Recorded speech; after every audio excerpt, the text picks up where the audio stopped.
दिल्ली के मुख्यमंत्री अरविंद केजरीवाल को आबकारी नीति और इससे जुड़े धन शोधन के मामले में दिल्ली हाईकोर्ट से कोई राहत नहीं मिल पाई।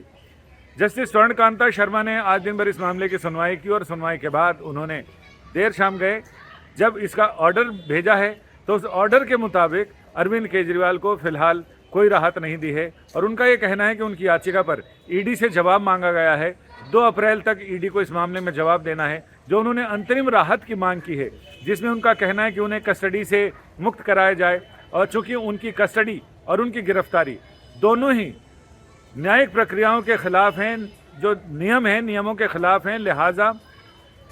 बुनियादी अधिकारों का उल्लंघन और हनन करने वाली ये प्रक्रिया है, लिहाजा उन्हें इसमें छूट दी जाए, इसमें रियायत दी जाए। अरविंद केजरीवाल के वकील अभिषेक मनु सिंघवी का ये भी कहना था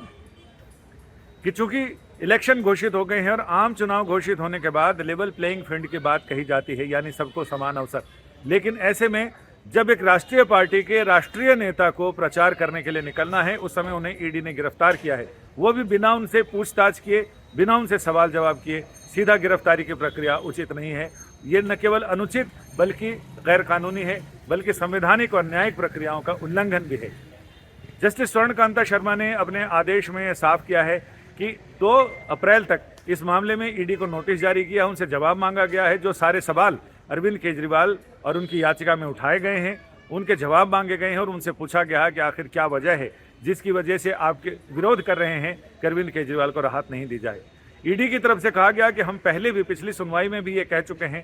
कि अरविंद केजरीवाल को जांच के इस समय किसी भी तरह की राहत देना, इस पूरे मामले में जांच को भटकाना होगा, पटरी से उतारना होगा। अब ये देखना दिलचस्प होगा कि अरविंद केजरीवाल को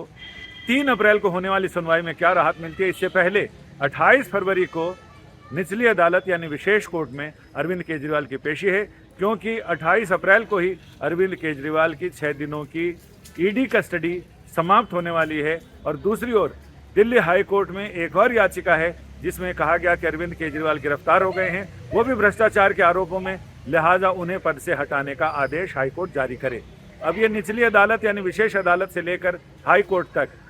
दोनों तरफ केजरीवाल से जुड़े मुद्दों का की भरमार है, यानी सुनवाई होगी और उसमें आपके साथ साथ हमें भी दिलचस्पी है ये जानने की कि आखिर कोर्ट का रुख इस पर क्या होता है। संजय शर्मा, दिल्ली आज तक।